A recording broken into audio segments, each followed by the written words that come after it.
Hello, hello. What's up, guys? It's your friend Beanie. I'm back. I know. Can you stand it? I'm going to do a quick what's going on video real quick. Well, I say quick, but really it's me. So am I ever really quick? No, I'm not. Let's take off the glasses. I'm on my lunch break, but you may catch me fielding emails because it's been that kind of day. So, where are we?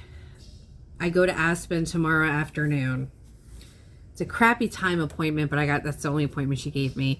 So I think tomorrow is wax try-ins for the bottoms, for the new bottoms they're making. I hope they went with smaller teeth because since my mouth has shrunk a lot, this is not. So I'm hoping they went with a smaller tooth. Hopefully. I don't know. We'll see. Who knows with Bob? It's a crapshoot. And then remember, I mentioned last week that I had 2 doctor's appointments on Thursday and Friday. And that's what I had told the Aspen lady. So anyways, I went to those appointments. And, well, listen. Can't win them all. What's going on is the first appointment was with the ortho about my knee. Now, those of you that have been around for a while remember that once I got my teeth and I started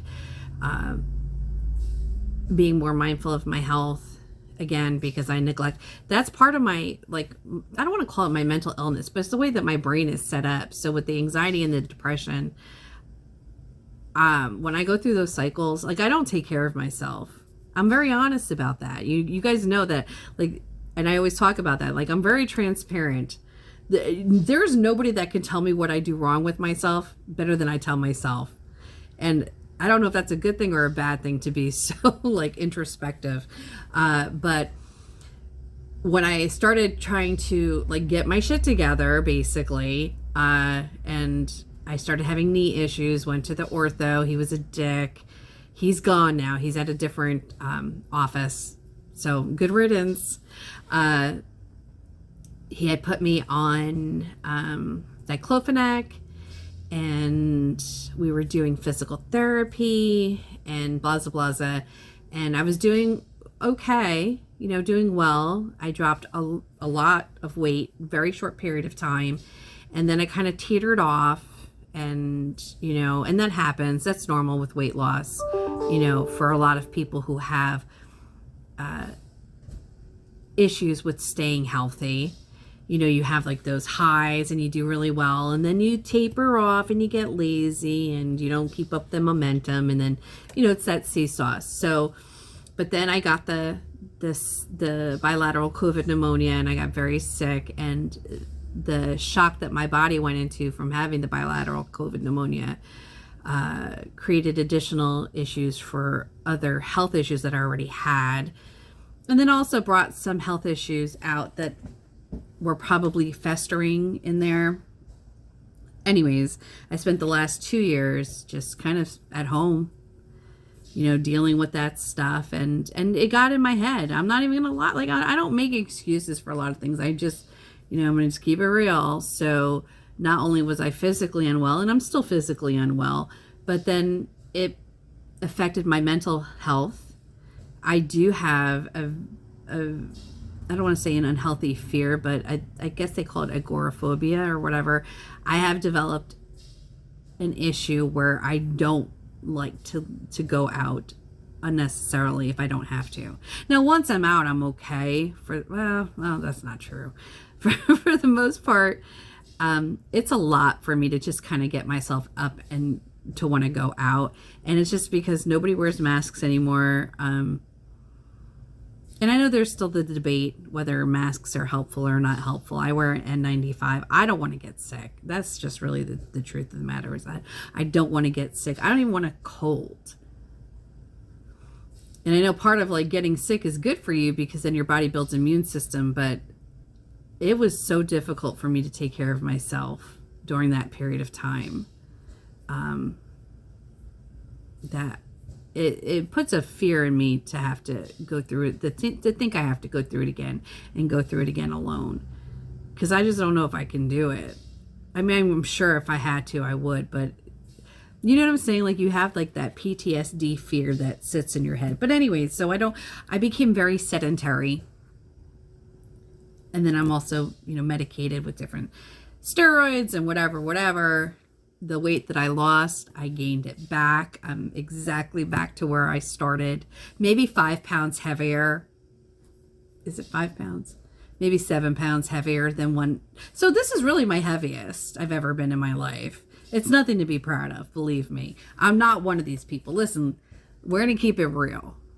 And I guess I should say this first. So I don't want to see any comments about like, oh, you shouldn't say that about yourself. I am very real with me.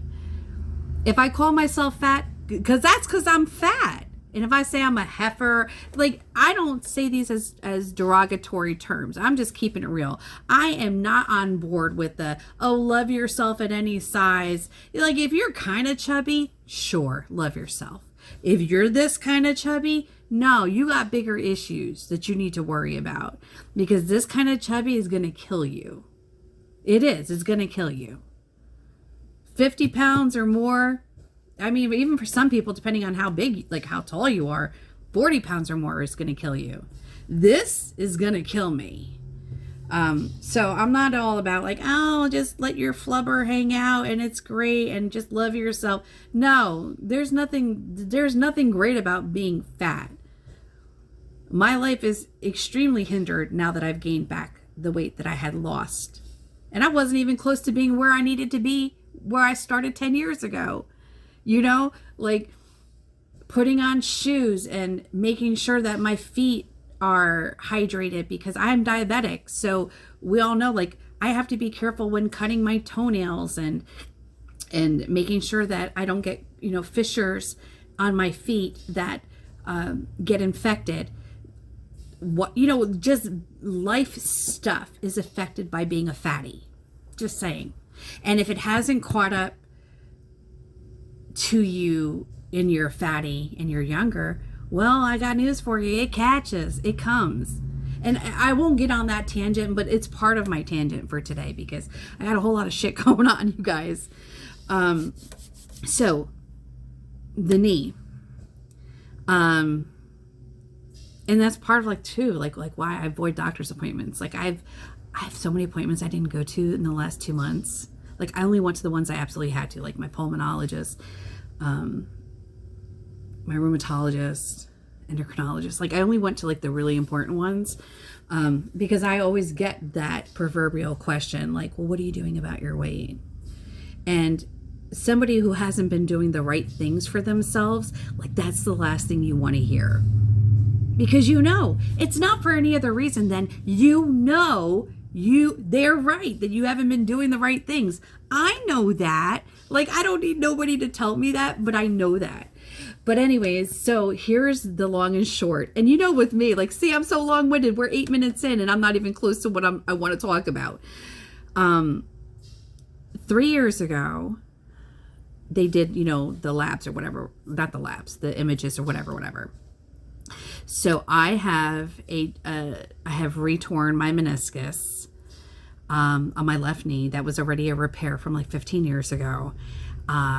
And the bad news is I need a knee replacement on my left knee. My right knee is not there yet, but it would be on its way. And so that explains why it's very uncomfortable for me to even like walk or whatever now. And, listen, your body can only hold up so long. My body's not meant to hold all this fucking weight. It's not. So what was going to happen? I already, like the arthritis, the osteoarthritis or whatever kind of arthritis it is that, he told me I have in my knees and my joints or whatever. That's going to happen either way. But I didn't help it by being a fatso. So, if you look at the images of my knee 3 years ago, exactly 3 years ago to now, you guys, like I have like a hair of space left between those joints. So the treatment plan is, there's not really much of a treatment plan right now that I can do. I can go back to physical therapy to help try to build up the muscles around the area to support the knees. Continue to do diclofenac, which I do, but I have to be careful because I have a bad liver, and you got to be careful with it on your kidneys. So, I have to cycle using it. But there's also a topical diclofenac, which I had not been using because I didn't want to pay for it, but he recommended that I start using it, so I did purchase it. And yeah. And then he was like, does all this stuff like, we're like, well, have you thought about bariatric surgery? I was like, listen, man, I don't got money for that. I don't get free medical. Like, my insurance, I got to pay. I work for a big company, and I'm sure I probably have better medical than most. And even with my better medical, I got to pay a lot of money. So I need a knee replacement, and they will not repair my meniscus. And when I say that, and it's because I am too fat. Keeping it real. We're in my house. I'm being transparent with you guys. They're not going to do it because I'm too fat. My BMI exceeds the maximum BMI to do a knee replacement and to even make a meniscus repair worth it. Like, for them to even go in, first of all, for them to have to navigate, I am very like trunk heavy. So I got really thick. When I'm normal, I shouldn't say thin, when I'm a normal size, I am big boobs, very small waist, big ass and thighs. So I'm already trunk heavy. For them to have to navigate through all the blubber on my leg to repair a meniscus for someone who is this fat, the repair is, what are you doing the repair for? It's going to break again. There's too much weight. My body is holding too much weight. And the knee replacement, they won't even consider their knee replacement until my BMI is below, I believe, 40. I'm far from 40. And 40 is like the height. Like, that's their maximum BMI. So then you say, well, shit, well, what are you going to do, fatty? Like you have to move to lose weight, but you can't move because your bone on bone is rubbing. And so one of the suggestions is that they said for me to start doing aquatic therapy. And they put me in contact with a program.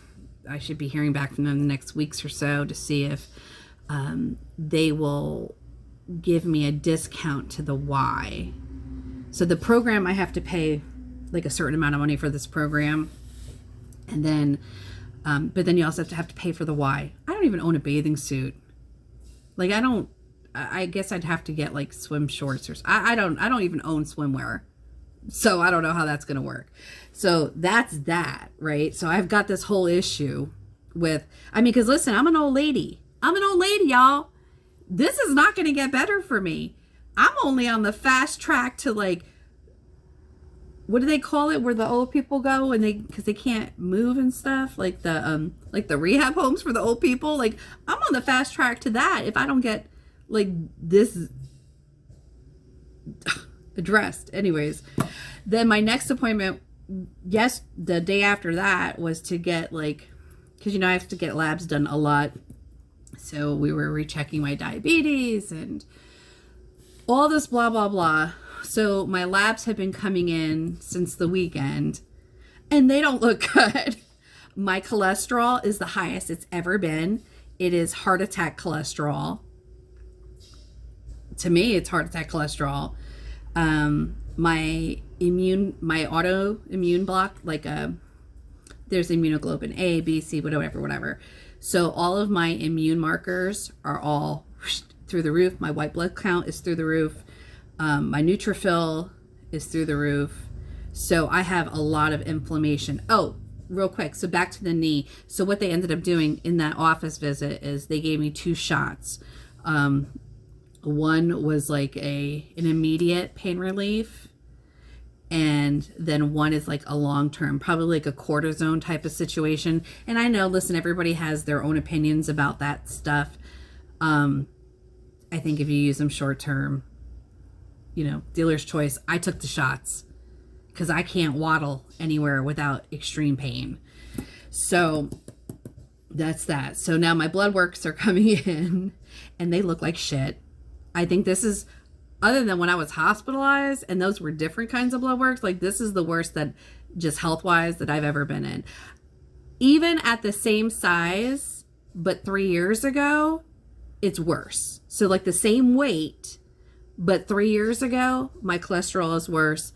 My white blood count is worse. My platelets are high.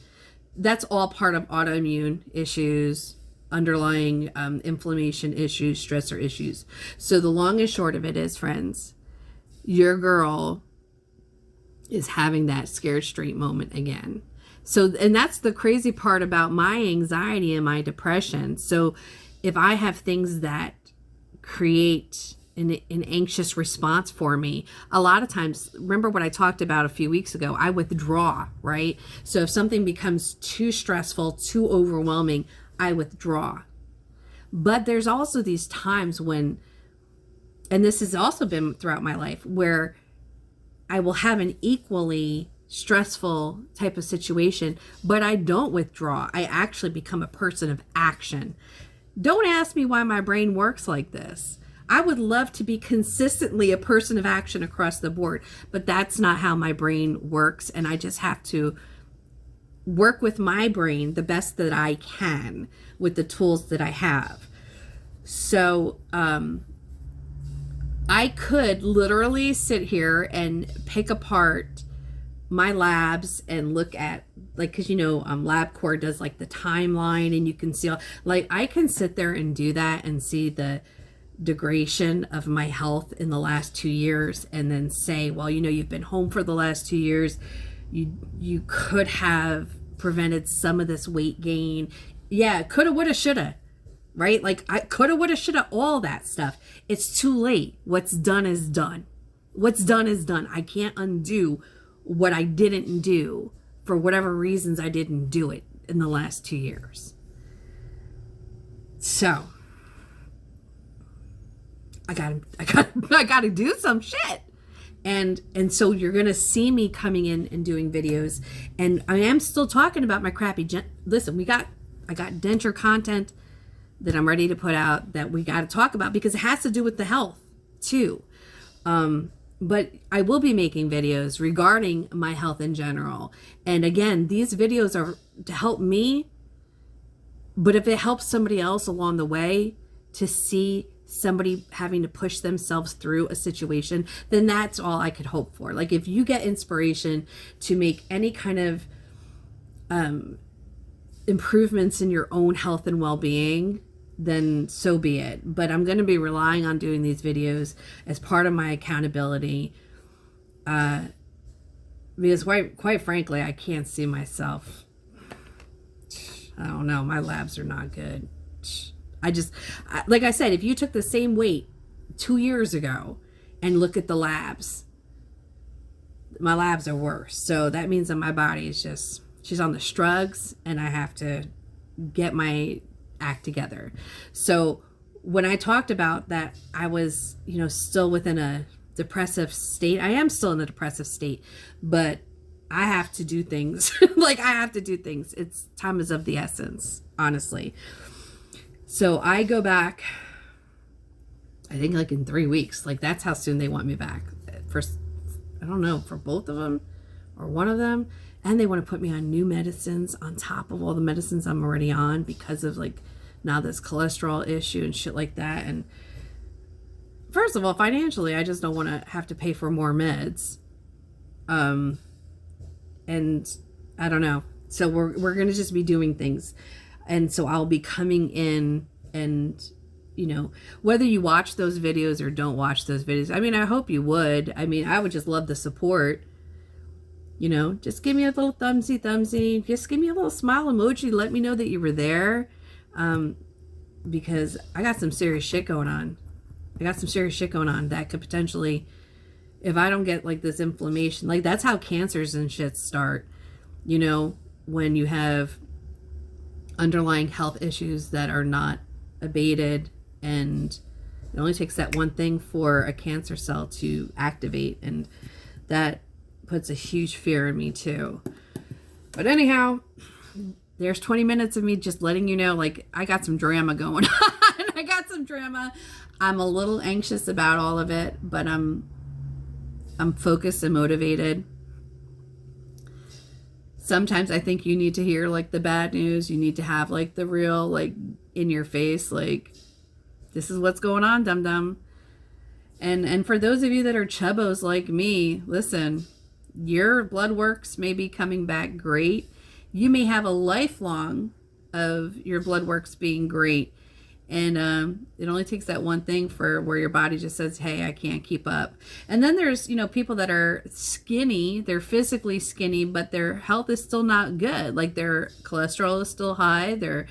They may have other issues, and that's really comes down to the American diet, which is trash, which we all know. But I'll be coming back and we're going to talk about it, you know, as I'm re-implementing the things that worked, where I lost that weight real quick. And I'm going to, you know, like I said, I'm going to be leaning on you guys, you know. Oh, it's really depressing. It's really depressing. And just know this, listen, if I'm by myself and I gotta do all this shit by myself.